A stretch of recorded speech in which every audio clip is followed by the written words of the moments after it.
انہوں نے مزید کہا کہ حکومت کی کوشش ہے کہ مولانا فضل الرحمان ان کے ساتھ آ جائیں.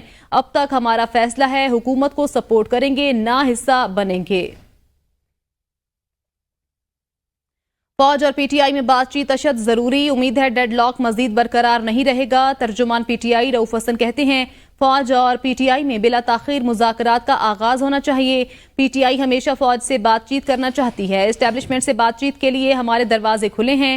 فوج اور پی ٹی آئی کے درمیان بات چیت ریاست کے مفاد میں ہے. فوج کو سیاست میں نہیں لانا چاہتے. آگے بڑھنے کا راستہ فوج سے بات چیت ہی سے ہی نکلنا ہے.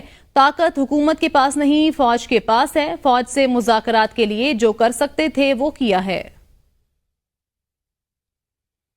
وزیر اطلاعات پنجاب عظمہ بخاری نے کہا ہے کہ نواز شریف کے بھائی نے پاکستان کو دیوالیہ ہونے سے بچایا. نواز شریف کی بیٹی پنجاب کے عوام کی دن رات خدمت میں مصروف عمل ہے. جو گڑھے آپ کا نالائق اور بدبخت لیڈر کھود کر گیا تھا شہباز شریف ان کو پر کرنے کی کوشش کر رہے ہیں. وزیر اطلاعات پنجاب عظمہ بخاری نے کہا ہے کہ نواز شریف پاکستان واپس بھی آئے. وفاق اور پنجاب میں حکومت بھی بنائی. نواز شریف اس قوم کی جان ہے, آن بان ہے اور شان ہے. نواز شریف کے بغض میں آپ لوگ اندھے, بہرے اور گونگے ہو چکے ہیں.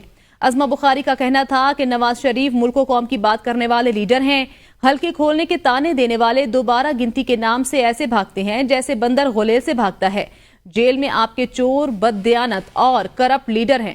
لہٰذا مذاکرات اور پاؤں پکڑنے کی ضرورت آپ کو ہے کیونکہ ہمیں آپ سے بات کرنے یا آپ کا چہرہ دیکھنے کا بھی کوئی شوق نہیں. پی ٹی آئی کے رہنما لطیف کھوسہ نے جمعیت علماء اسلام کے سربراہ مولانا فضل الرحمان کو خبردار کرتے ہوئے مشورہ دیا ہے کہ حکومت کی ڈوبتی ہوئی کشتی کا جو بھی ساتھ دے گا وہ خود بھی ڈوب جائے گا. اپنے ایک انٹرویو میں لطیف کھوسہ نے کہا کہ حکومت کے پاس مولانا فضل الرحمان کو دینے کے لیے ہے ہی کیا. مولانا فضل الرحمان حکومت کا ساتھ دے کر سیاسی خودکشی نہیں کریں گے. بانی پی ٹی آئی سمیت کسی بھی سویلین کا ملٹری کورٹ میں ٹرائل نہیں ہو سکتا. حکومت بانی پی ٹی آئی کا ٹرائل ملٹری کورٹ میں کرنا چاہتی ہے تو اپنا شوق پورا کر لے. سابق صوبائی وزیر شکیل خان نے خود پر لگائے گئے کرپشن کے الزامات کا جوڈیشل انکوائری کرانے کا مطالبہ کر دیا. اپنے ایک بیان میں شکیل خان نے کہا کہ بدعنوانی کے لیے بنائی گئی کمیٹی گڈ نہیں بلکہ بیڈ گورننس کمیٹی ہے. مجھ پر لگائے گئے کرپشن کے الزامات کی جوڈیشل انکوائری کی جائے. الزامات سے متعلق نیب انکوائری کے لیے بھی تیار ہوں. 8 ستمبر جلسے تک خاموش ہوں. جلسے کے بعد اپنا موقف عوام کے سامنے رکھوں گا. سابق وزیر شکیل خان کا کہنا تھا کہ سابق صدر عارف الوی نے عمران خان سے جلد ملاقات کرانے کی یقین دہانی کرائی ہے. میں پی ٹی آئی کو ملاقات میں سب بتاؤں گا. وزیر اعلیٰ پنجاب مریم نواز شریف کی اخوت کے بانی اور چیئرمین ڈاکٹر امجد ثاقب کی ملاقات. وزیر اعلیٰ مریم نواز شریف نے ڈاکٹر امجد ثاقب کی سربراہی میں اخوت کی سماجی خدمات کو سراہا. ڈاکٹر امجد ثاقب نے بجلی کے بلوں میں عوامی ریلیف اور اپنی چھت اپنا گھر پروگرام کو خراج تحسین بھی پیش کیا. اس موقع پر مریم نواز کا کہنا تھا کہ صوبے بھر میں کم آمدن والے لوگوں کے لیے اپنی چھت کے خواب کو پورا کریں گے. پنجاب میں لو کاسٹ ہاؤسنگ پروگرام کا آغاز ہو چکا ہے. ہر سال دائرہ کار مزید بڑھائیں گے. اپنی چھت اپنا گھر پروگرام پاکستان کی تاریخ کا سب سے بڑا اور سستا رہائشی پروجیکٹ ہوگا. عوام پر مالی بوجھ کم کرنے کے لیے حکومتی سبسڈیز دیں گے اور آسان ترین ماہانہ اقساط مقرر کریں گے. عوام پر مالی بوجھ کم کرنے کے لیے حکومتی سبسڈیز دیں گے اور آسان ترین ماہانہ اقساط مقرر کریں گے. دیہات میں 10 مرلے تک اور شہروں میں 5 مرلے تک رہائشی پلاٹ کے مالکان 15 لاکھ روپے تک قرض لے سکتے ہیں. پرائیویٹ ہاؤسنگ اسکیموں میں 3 سے 5 مرلے تک گھر بنا کر دیے جائیں گے. ڈاکٹر امجد ثاقب کا کہنا تھا کہ عام آدمی کے مسائل کے حل کے لیے مریم نواز شریف کا جذبہ قابل تحسین ہے. رائٹ سائزنگ کمیٹی کی جانب سے ڈاکٹر کیسر بنگالی کی مشاہدات کا جواب سامنے آ گیا. رائٹ سائزنگ کے پہلے مرحلے کے دوران 6 وزارتوں اور اداروں کا جائزہ لیا گیا. ڈاکٹر کیسر بنگالی کے مشاہدات رابطے یا مناسب تعریف کے فقدان کا باعث معلوم ہوتے ہیں. صرف گریڈ 1 سے 16 تک نہیں بلکہ گریڈ 1 سے 22 تک کے تمام سرکاری عہدوں کو رائٹ سائز کیا جا رہا ہے. رائٹ سائزنگ کمیٹی کے جواب میں تحریر کیا گیا کہ ڈاکٹر کیسر بنگالی کی قیمتی رائے اور مشوروں کو قدر کی نگاہ سے دیکھتے ہیں. ڈاکٹر کیسر بنگالی نے اپنی رائے رائٹ سائزنگ کمیٹی کے معزز رکن کی حیثیت سے دی. کمیٹی نے واضح کیا کہ صرف گریڈ 1 سے 16 تک نہیں بلکہ گریڈ 1 سے 22 تک کے تمام سرکاری عہدوں کو رائٹ سائز کیا جا رہا ہے. تقریباً 60,000 عہدے سرپلس ہو سکتے ہیں جن میں گریڈ 17 سے 22 تک کے عہدے بھی شامل ہیں. رائٹ سائزنگ کمیٹی نے پہلے مرحلے میں اب تک 6 وزارتوں کا جائزہ لیا. 6 وزارتوں میں سے ایک وزارت کو ختم کرنے کی منظوری دی جا چکی ہے، 2 دیگر وزارتوں کو ضم کیا جا رہا ہے۔ سول سرونٹس کے قانون میں ضروری ترمیم زیر غور ہے۔ وزارتوں، منسلک محکموں، خود مختار اداروں اور سرکاری اداروں کا جامع اور غیر جانبدارانہ طور پر جائزہ لیا جا رہا ہے۔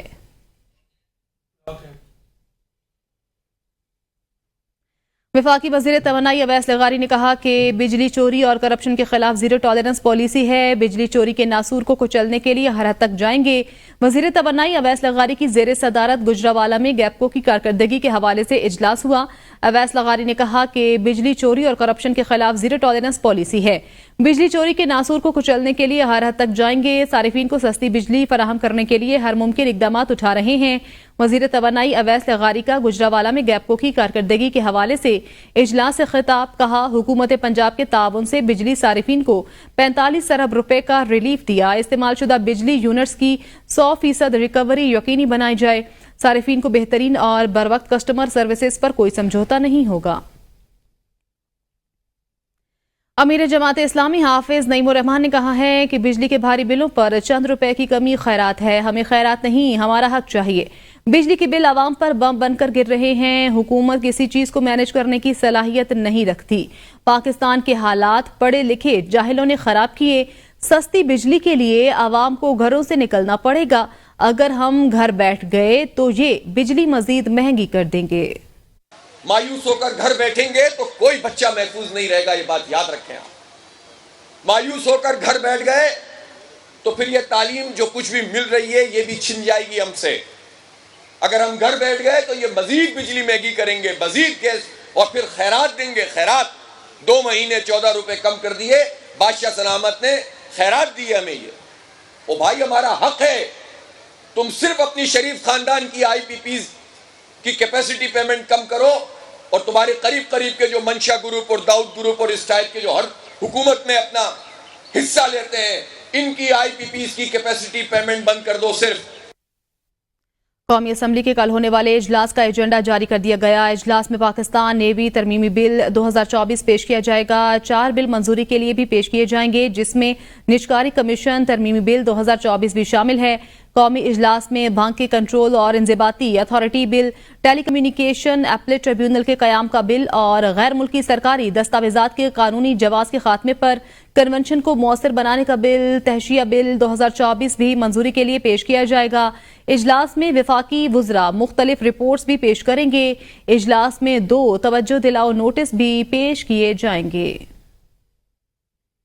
اور اب بات کر لیتے ہیں موسم کی۔ محکمہ موسمیات نے آج سے 3 ستمبر تک ملک کے بالائی علاقوں میں تیز ہوائوں اور گرج چمک کے ساتھ بارش کی پیشگوئی کر دی۔ محکمہ موسمیات کے مطابق 2 ستمبر سے مرطوب ہوائیں خلیج بنگال سے ملک کے بالائی علاقوں میں داخل ہونے کا امکان ہے۔ ایک مغربی لہر 2 ستمبر کو ملک کے مغربی حصوں میں اثر انداز ہوگی۔ 2 سے 3 ستمبر کے دوران پنجاب میں مختلف حصوں سمیت اسلام آباد، راولپنڈی، مری، گلیات، اٹک، چکوال میں تیز ہواؤں گرج چمک کے ساتھ موسلادھار بارش کا امکان ہے۔ 2 سے 3 ستمبر تک چترال، دیر، کوہستان، سوات، بٹگرام، مانسہرہ، ڈیرہ اسماعیل خان، ایبٹ آباد، مالاکنڈ، سوابی، پشاور، اٹک، مردان، چارسدہ، کوہاٹ، لکی مروت میں تیز ہواؤں اور گرج چمک کے ساتھ موسلادھار بارش کا امکان ہے۔ 3 سے 4 ستمبر کے دوران بہاول نگر، راجن پور، لیا، رحیم یار خان، ملتان میں تیز بارش ہو سکتی ہے۔ نیوز اسٹوڈیو سے فی الوقت اتنا ہی۔ دیکھتے رہیے ABN نیوز، کیونکہ ABN ہے قوم کی سوچ۔